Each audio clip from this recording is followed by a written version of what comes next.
you're talking about 176 square miles, 15 jurisdictions. You have some of the most underserved, underrepresented, under-resourced communities of all of Metro Atlanta right here, around the most efficient, the busiest airport in the galaxy. Well, that's a legacy residence, but don't have an opportunity to grow with the growth. Resource partners in the room, and we average a 50+% ratio. So every two people who walk in, one person's walking out with a career. So think about that, right? Every two people who walk in, one person's walking out with a career.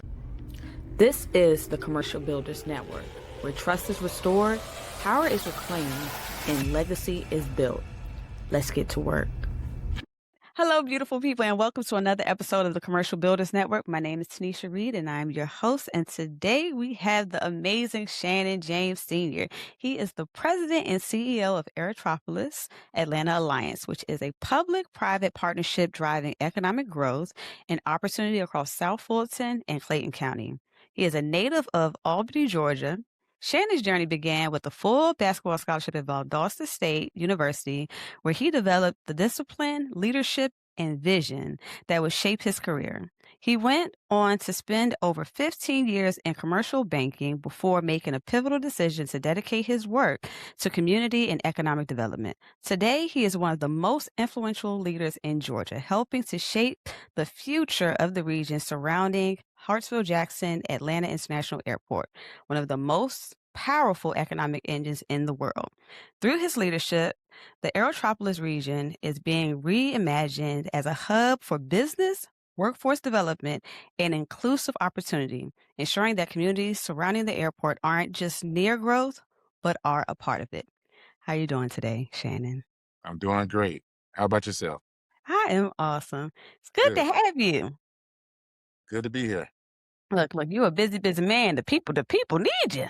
The people been requesting you. It definitely feels that way, but means we're doing good work.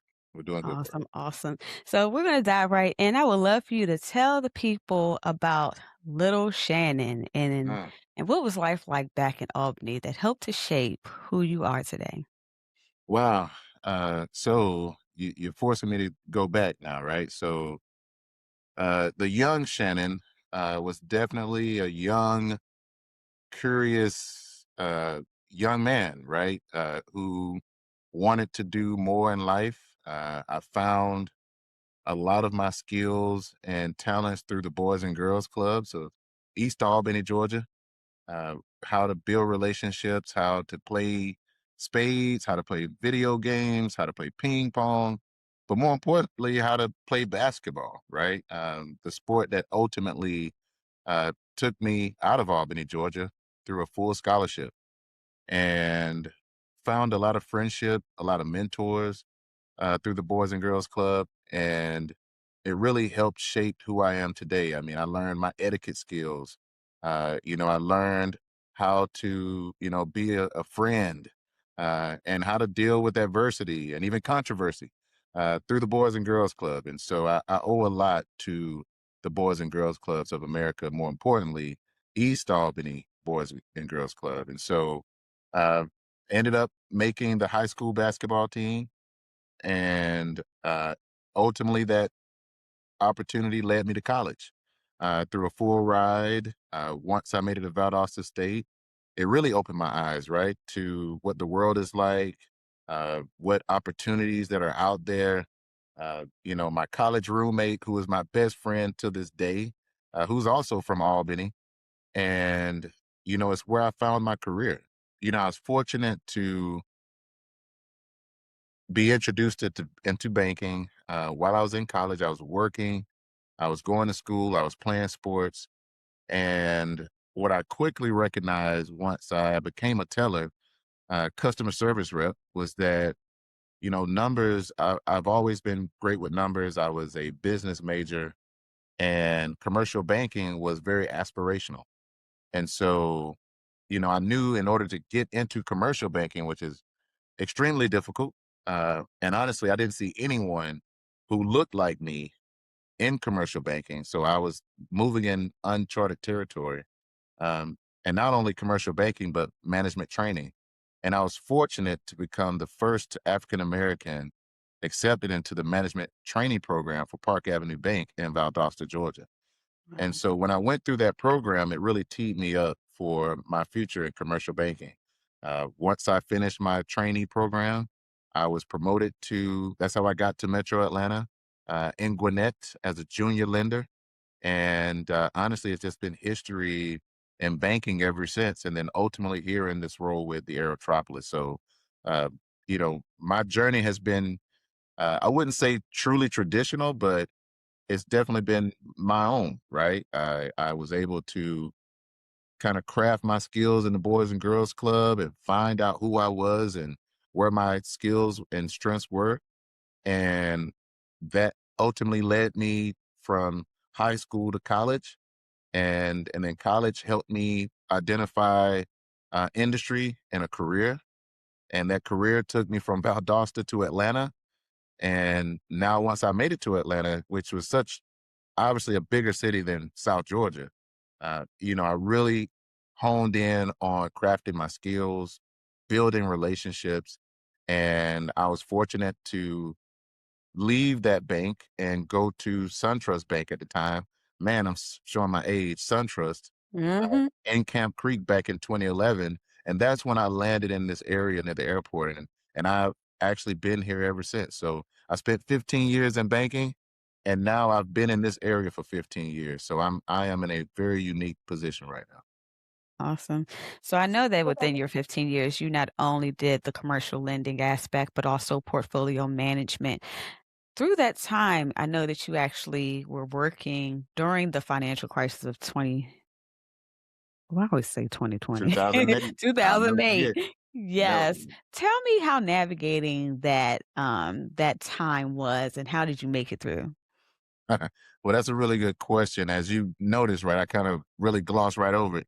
I Mhm. think for me, it was a bit of trauma, right? I mean, 2008 to 2011 was the Great Recession. And so, it was a tough time to be in banking, especially in the state of Georgia. We led the nation in bank failures.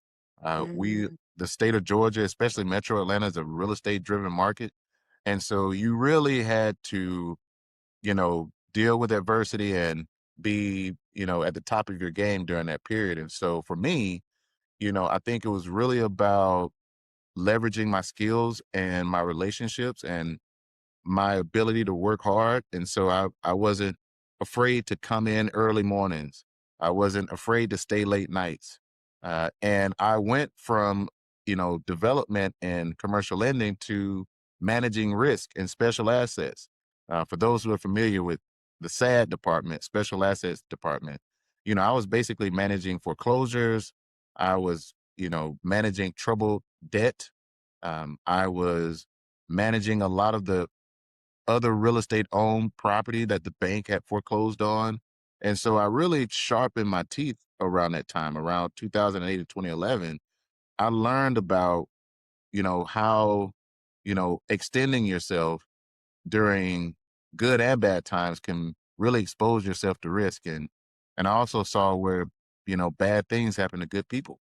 Wow. And so through that period, I think my skills of understanding how to manage loans and understand credit underwriting, and understanding credit analysis, it allowed me to really navigate my way through the Great Recession and honestly come out the other end a lot stronger, a lot more thoughtful, and a lot more skilled and desirable as a banker. And, I was able to really write my own ticket after that. A lot of people left banking during that time. Mhm. But for me, I had literally just had my son as well. So in 2008, I had my second child. So it was, I had a lot to be thoughtful about and to work towards and work for. And so I had a different purpose. It wasn't just about me, it was about, my kids. And I was a young husband and I had a lot of ambition. And so you couple all those things and you find a way. Listen, I grew up finding a way. So Yeah. hard times wasn't new for me. It's funny, I had watched, an interview of this basketball coach who said, "It isn't life all we're always looking for the moment where life is gonna get easier." And it's like, life is just hard, we just learn how to manage hard, That's and we right. get better at managing hard, so That's That's really right. cool. I love Um, that quote. So real. yeah, absolutely. So tell me about during your time in banking, how did it help you learn about managing risk, opportunity, and seeing how money really works? Because a lot of times, especially in our community, um, getting that funding and getting those opportunities seem like they're limited. Maybe we're not positioning ourselves the best way or presenting ourselves the best to get those opportunities. But what did you learn during that time? Well, it's really interesting, right? It was an opportunity for me to truly understand, like you said, how money works. And I think oftentimes the individual, especially as a human being, we don't realize just how important our personal credit and our personal cash flow ties into, a project. And so what we called global cash flow really helped me wrap my arms and my mind around how cash work and how credit deals are determined. And a deal isn't just the deal, right? A credit analyst or underwriter is not just looking at that spot moment. They're looking at your entire portfolio of work, meaning how you've managed your personal credit and what your personal credit score is, how you've managed your own personal debts, and how your debt to income ratios are. And then how does that project perform?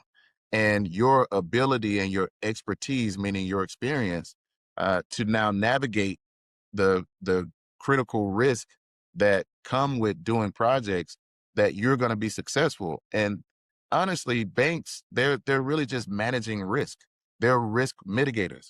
And so if the individual has the skill set to and proven themselves not only individually first, and I think that's where oftentimes a lot of individuals, and particularly especially African Americans, where we're not necessarily taught about credit growing up, right? You learn about credit once you're an adult or you're leaving college, even not necessarily in college. And even for me, right? My mother never talked to me about credit.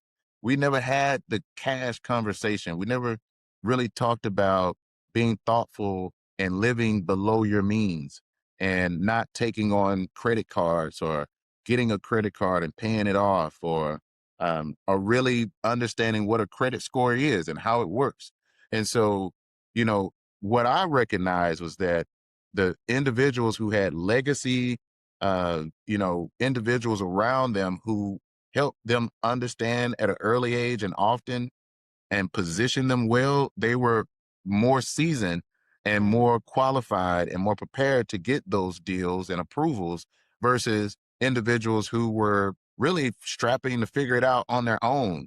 And what I also recognize is that there is strength in numbers, right? When you're working on a project and you've got an individual who you can go into the project with you, not just you yourself, it's you and someone, and now the deal is looking at not only you, but that other individual, then the likelihood of approval increases if you're both strong.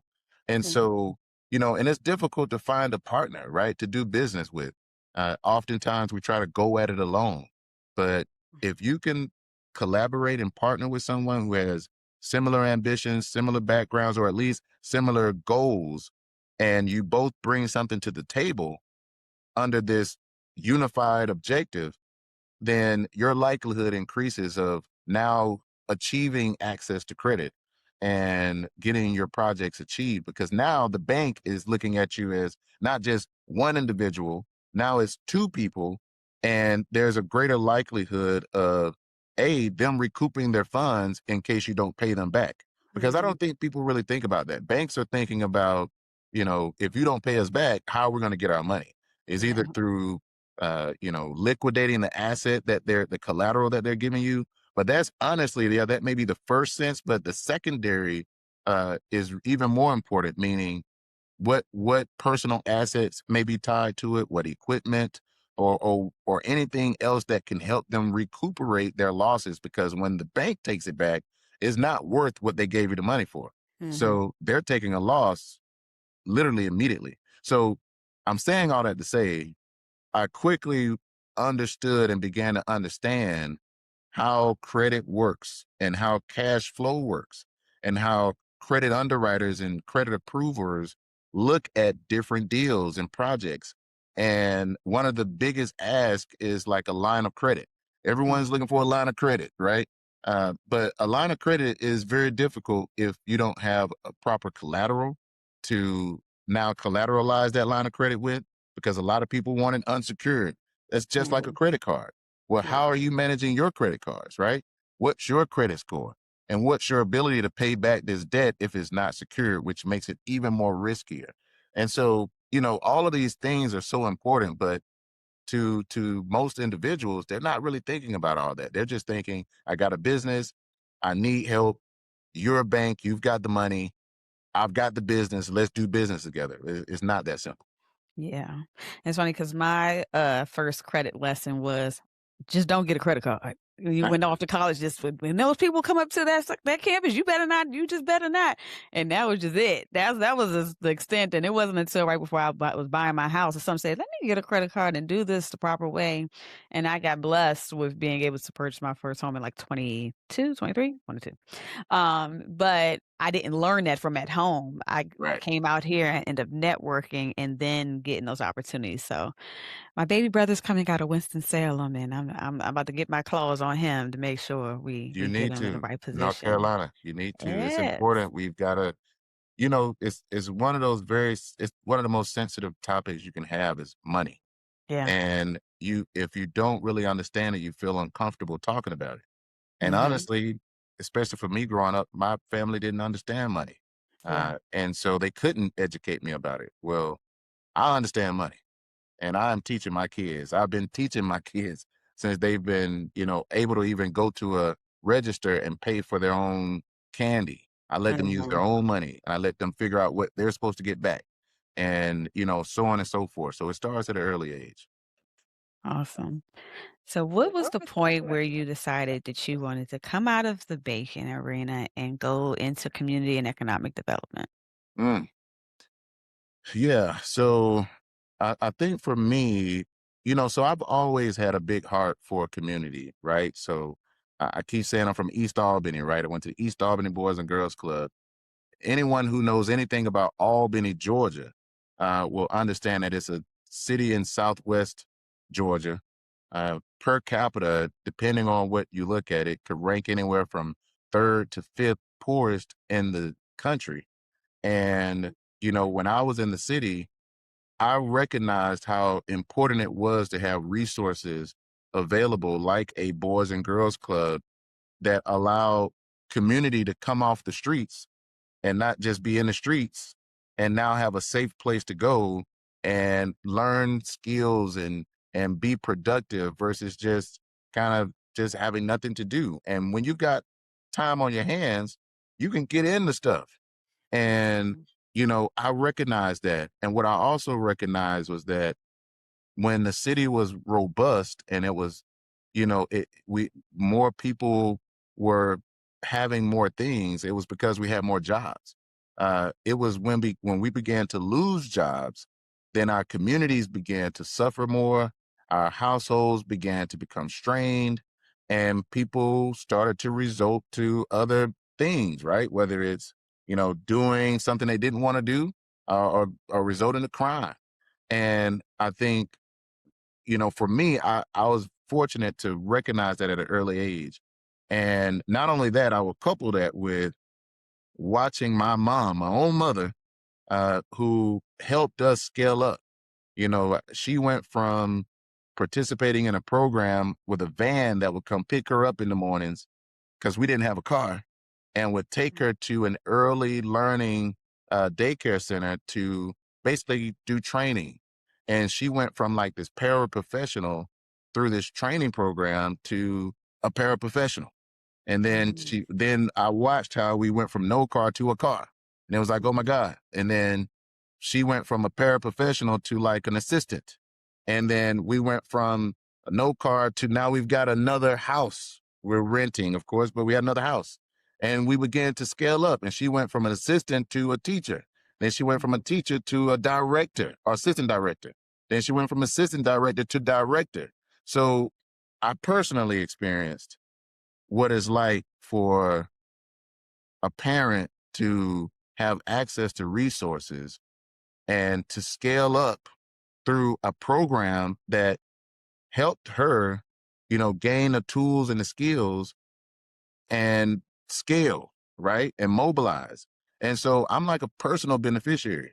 And if that wouldn't have happened, then I wouldn't have had an opportunity to see it, feel it, touch it, and then be exposed to opportunities like the Boys and Girls Club, because we went from one side of town to another side of the town, which was a little better, but it was still, a challenge. And so I recognize the impact of not only what jobs do for communities and cities and areas, but what workforce programming can do for individuals and human beings and families. And so I never lost that. Like, I never lost that. Like, even though, I was fortunate to, be thoughtful in school, make decent grades and go to college and get in banking. But at the heart of who I am is still that little Shannon, who grew up in an environment that was challenging, i.e. poor, Mhm. and watched my mother help us scale up and then settle for what we were looking at in our environment.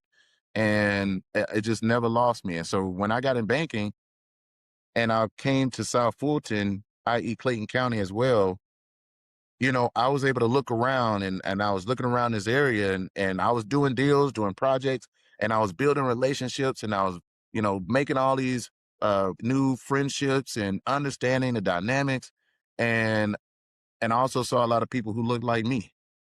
And it just felt like home, right? It felt like home.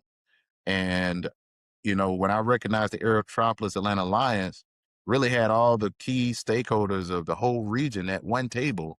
And here I am, a banker doing deals with a lot of these people and people who weren't at the table. I saw the opportunity. And then the opportunity, obviously met the demand. And here I am.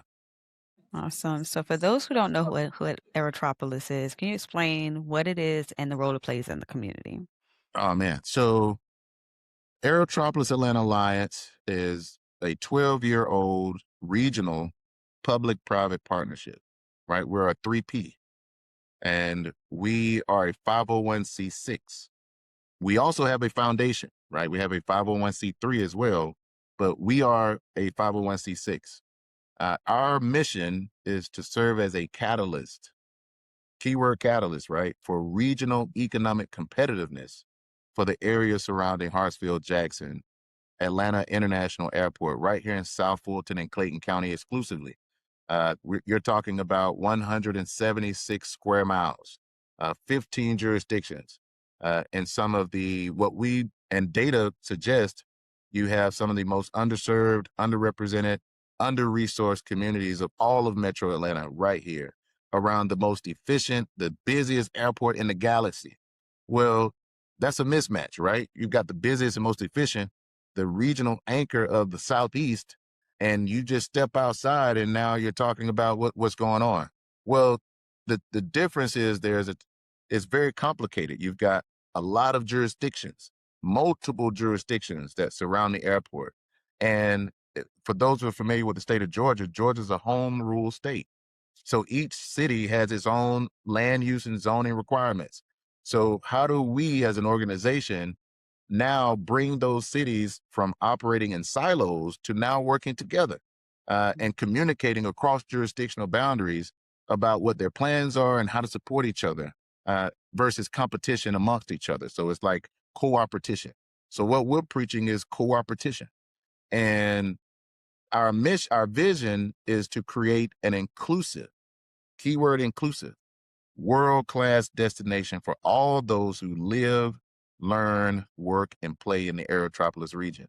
And so mission and vision, right? We've got two lofty goals that, Mhm. we're trying to serve as a catalyst for this economic competitiveness. And if we serve as a catalyst, our vision is to create this world-class destination. I think it's important. People hear economic competitiveness is a big term, right? Well, we see that as when corporations and communities are thriving, right? They're not mutually exclusive.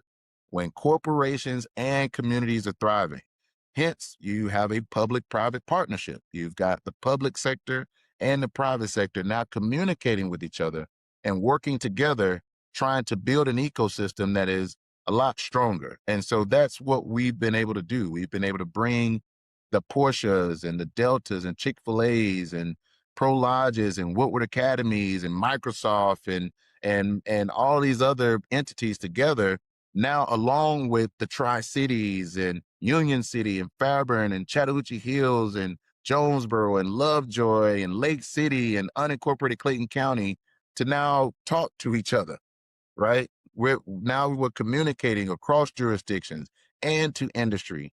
And now, how do we do that work to now reach our mission and vision? We do that through collectives. We have an economic development collective. We have a workforce development collective.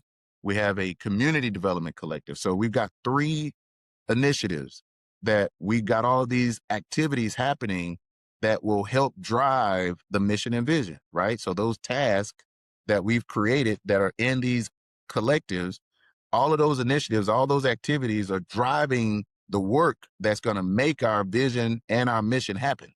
And so, from an economic development perspective, we're hosting bus tours, right? We're doing brokers receptions.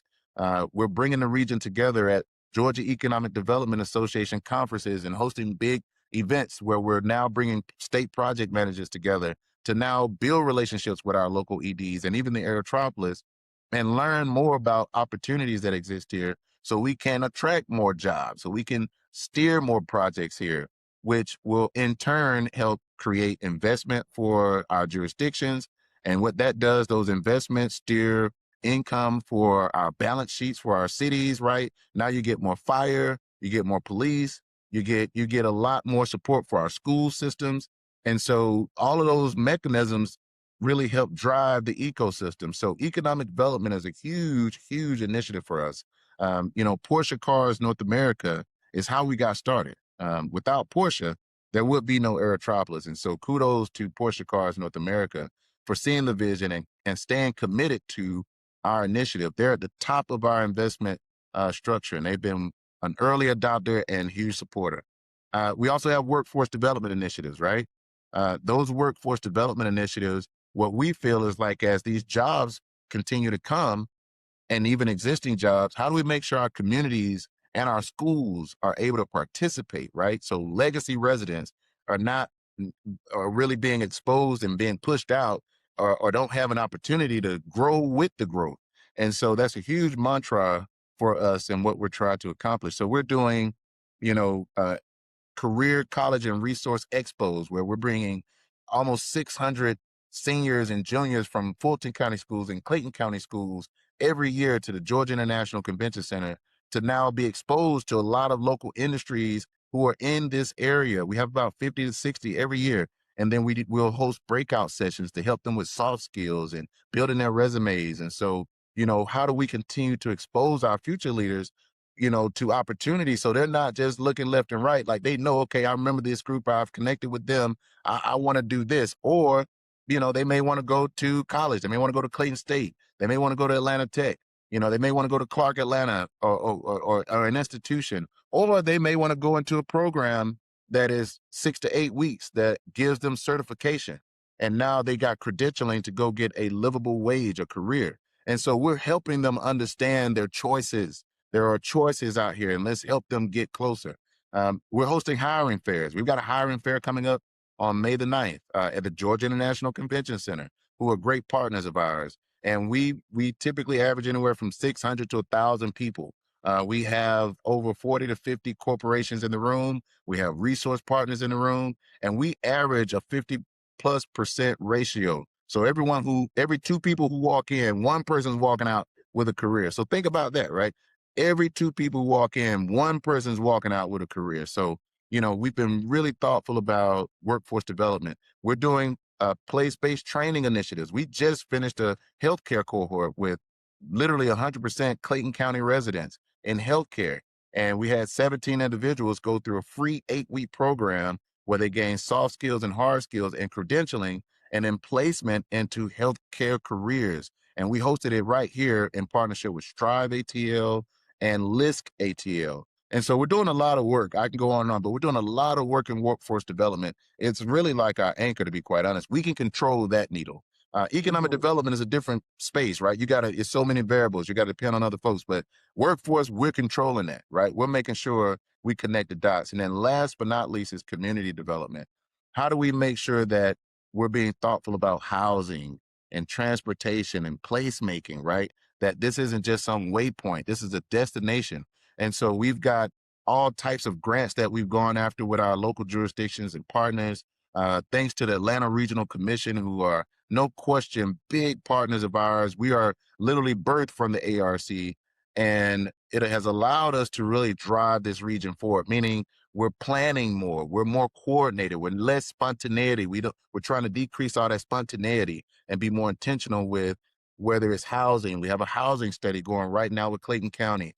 We've done studies along key corridors. We're working on multimodal trail networks. We're trying to extend the Beltline right now from the Southwest Trail into the Tri-Cities, into Clayton County, and even further. And we have a huge this installation program that we're working on. And if you guys came down here, you'll probably see our logos in different places because we're working with folks like Artsy Bella, who is an amazing local artist, Ashley Bella, who is phenomenal and doing phenomenal work right here. So I can go on, right? I can spend a whole hour talking about this, but we've been very intentional about serving as a catalyst, right? We've got a lot of folks at the table. We've got the chambers of commerce. We've got the development authorities of Clayton County and Fulton County. We got all of your mayors for all of the cities in South Fulton and Clayton County. We got the airport. We got everyone coming together and working together to try and solve some of our most difficult challenges here, or shall I say, opportunities. I love this. I love this. It's interesting because I've only been back about 2 months, and I had left during COVID and come from Maryland. And I came back and I was thinking about moving down there. And I was like, how are these prices higher than Buckhead? What happened? And I was like, of course, I wanted to move somewhere brand new because I like new. But, but I was like, oh, wow, there's a lot that's happened. Now, the question that I have is that area is historically known for being impoverished. And I know you got a lot of workforce and that you got kind of answered that before. I was like, I wonder how is the community actually responding? And with our community, a lot of times trust is an issue from both the side of those decision makers and the people that are of the community historically. What did it take to build their trust and help them get on board to the vision that you guys have? It's a really good question.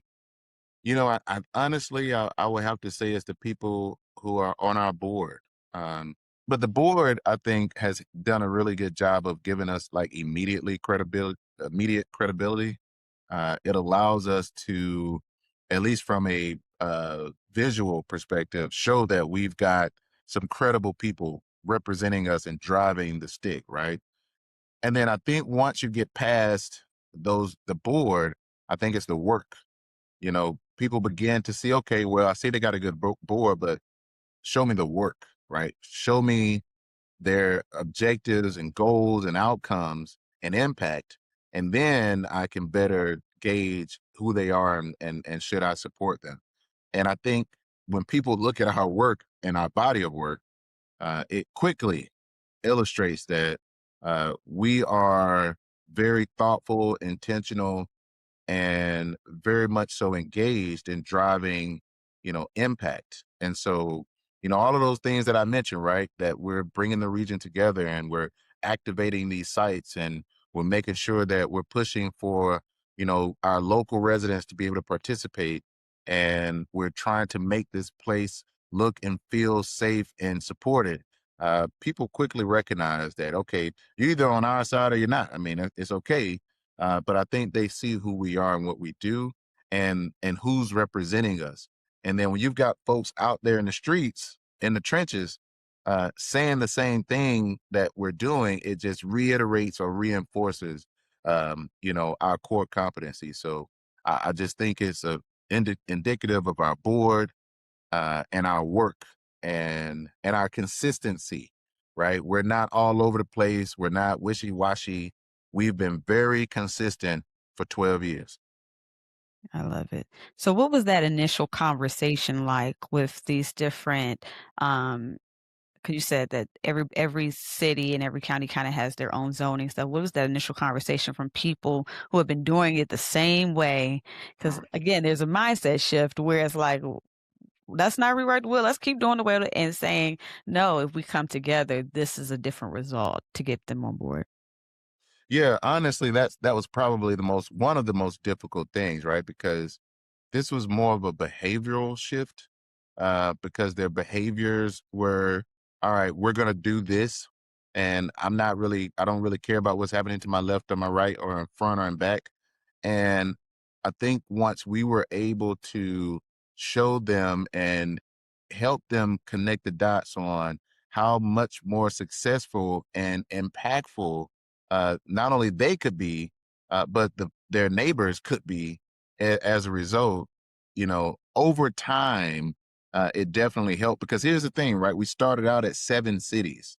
We started out with 7 cities. We were very small. We may have had, I don't know, 25 or so investors. Well, those behaviors, right? And that constant education and awareness and having partners like the Atlanta Regional Commission to help kind of push you up, then we were able to help them understand other areas that were successful, right? These shared ideas and best practices, those who are kind of doing what we're proposing and why it's working and winning for them, even greater than what they were anticipating before considering our concept. And so we went from 7 cities to now we're 15. And so now we've got 2 counties and we've got like 3 or 4, maybe 5 that are pushing and pulling on us right now, trying to become part of this work. And so, Mhm. we've had a lot of success. And now not only with that, we're watching other organizations in Metro Atlanta even create spinoffs of kind of what we're doing. So, Mm, sometimes, that's a great form of flattery. And I think yeah. our leaders recognize that. Awesome. So I know that you spoke about some really big name companies that have come to the area that are part of the mission. Where is the space for small businesses to get in on these different opportunities of development? I'm so glad you asked. So, we quickly recognize that, right? That, we're a big industry outfit. If you look at our portfolio, 95% of them are big corporate partners. And so we were very thoughtful about that when we finally pushed forward on our headquarters, our space. And so we now have a headquarters, and our headquarters is literally in College Park. We sit on the Clayton County side of College Park, near the GICC. We've got about just over 9,000 square feet here. And our space has co-working space. And Mm, so our space is called the Aerotropolis Center for Innovation, Training, and Entrepreneurship. Innovation, training, and entrepreneurship. that's We're awesome. pushing to try and now create a space for small businesses to now come into our ecosystem, right? Now be able to rub shoulders with not only these projects and information, but now work with each other on how to expand their networks and to do more business. And in this space, we're hosting, all types of opportunities for either access to capital, which we've got some cohorts, and I'm sorry, we've got some sessions going right now. Our first 2 sessions are at capacity. We're now pushing for our May 6th session, but we also are in discovery of thinking about procurement with our local jurisdictions and our big corporate partners. How do we continue to expand some of those small businesses entry points into, these larger public or even private space opportunities? And more importantly, how do we create an ecosystem so more entrepreneurs can get to know each other and do business with each other or even partner with each other, so that they become even stronger together? And so we have a space for entrepreneurs. Come see us. We're right here at 2077 Convention Center Concourse. Suite 150. We're right next to the Renaissance building, the hotel, literally adjacent or behind the Georgia International Convention Center. Awesome. So are there any like bidding opportunities for these small businesses, and how does it work with your partnerships and things of that nature? Absolutely, absolutely. So, a lot of our entities, our partners, they host those RFPs or bidding opportunities internal. And so Okay. once you're inside the ecosystem, you have access to, okay, what Delta's doing, what the Clayton County Public Schools are doing, what College Park is doing, what East Point is doing. So that's in essence what we're trying to do. We're trying to now say, hey, let's create an ecosystem. So now you've got access to information. But now how do you now use that information to build relationships and then go after projects and even scale? That's our goal. So is there a membership to the alliance, and what does that look like typically? Yes. So it's kind of a two-pronged approach, right? So you've got the Aerotropolis Atlanta Alliance. There's a tiered membership structure there.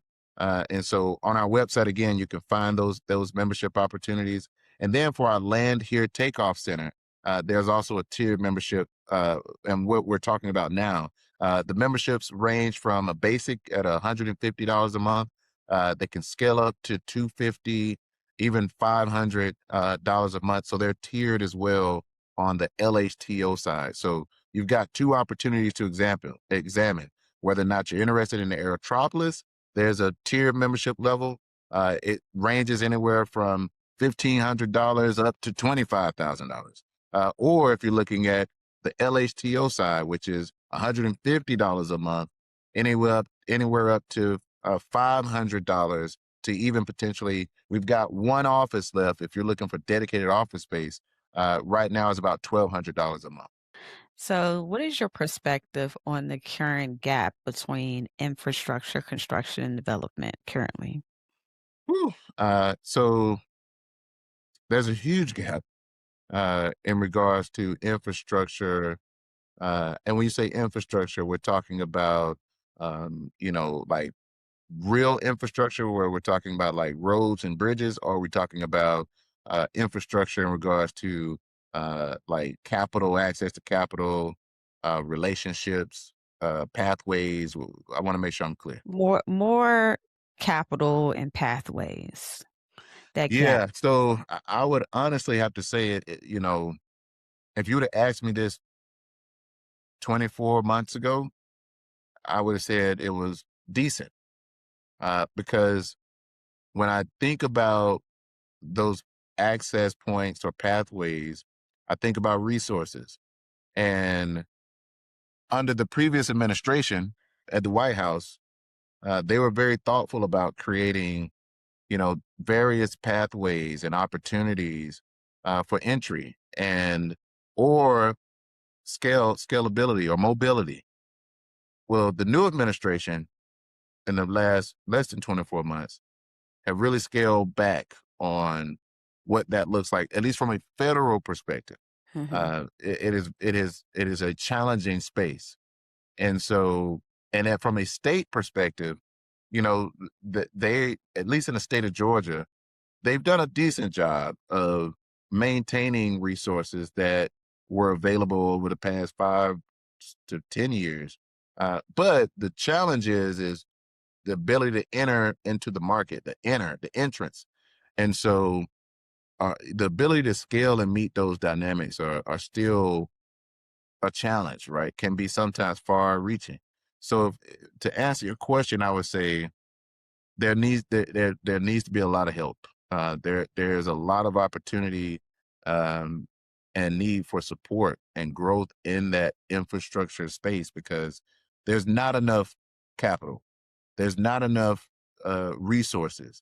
And a lot of that access and resources have been really pulled back over the last 24 months. And so, and if it was already a challenge a bit before somewhat, then it is almost impossible at this point. And so you almost have to be, the best of the best to now get into the room. Well, Mhm. we recognize that. That's why we're trying to figure out how do we get more people in the room at least explore working together. So now you're Mhm. stronger in collaboration versus working in isolation. With that, I know with the workforce being a situation, is there any opportunities? I know there's a workforce gap that's about to happen in construction. Well, it's currently happening in construction that is huge. And with all the infrastructure, physical infrastructure, and all the construction that's happening, how are we guys, are they also in the conversation of creating training and opportunities for this next generation who might not know that they can, come from humble beginnings and go to making six figures in 5 to 6 years in a field that has been looked down upon for many years, but has become very lucrative without debt. Are they in the conversation as well? Absolutely. So we have been working in the construction space in regards to pathways for about 8 years now. We partner. So we're not trying to recreate wheels, right? You heard me mention Strive ATL and all these other partners. There's another partnership that we have that we've done pathways in construction. They're called Construction Ready. So I would push and promote anyone to Google Construction Ready. But we've done an excellent job of working with Construction Ready. We've probably trained now over 500 local residents over that 8 year span Wow. in construction real estate like certifications. And we boast honestly about a 94, 95% placement rate. And so we're huge in the construction space and advocates for it. And I want to give a major shout out to my board of directors who continue to support our organization to fund these initiatives. These cohorts are absolutely free for local residents. And I love to watch and see them come back and to see them out and for them to come to me and say how those cohorts have changed their lives. And now they are, you know, able to take care of them, not only themselves, but their families. And some have gone off and gone independent. And so, yes, I would answer your question with we are knee deep in the construction support and readiness space. And we've partnered with Construction Ready to do just that. When you come up on retirement, what do you want to be known for? Ooh, you know, I don't know if I'm ever going to retire. You know, I don't see myself stopping um, ever. I don't have that thought or even mental capacity to think about retirement, you know. And I tell my kids this and we laugh and joke about this. And they even say it. They're like, man, dad is gonna work until he's falling over. He's gonna die walking into a meeting. Uh, but I love being active. I'm like a working dog. I used to have a Cane Corso. And, if you keep them active, they stay healthy and they live longer. Mhm. Well, that's what I plan to do. I work out, anywhere from 3 to 4, even sometimes 5 times a week. I consider myself a thinker. I'm always thinking. I like to travel. I like to learn new things. I love to have my wheels spinning. And the moment they are forced to stop, I'm afraid of what might happen because I may break down. And Yeah, I don't see myself breaking down. So absolutely not. I don't think I'm going to You're ever doing retire. you're doing some major things. So, at least what is the legacy that you wanna leave? Legacy. You know, now being in this seat for about 8 years, I've had the good fortune of watching us go from, you know, basically unhoused to now our own space and really people believing in us. They're calling on us. And, I really think about, how what I want to be known for when my time is up. And, I would love to be known as a change maker, someone who was bold and audacious. And because I could have stayed in banking, okay, I could have just Mhm.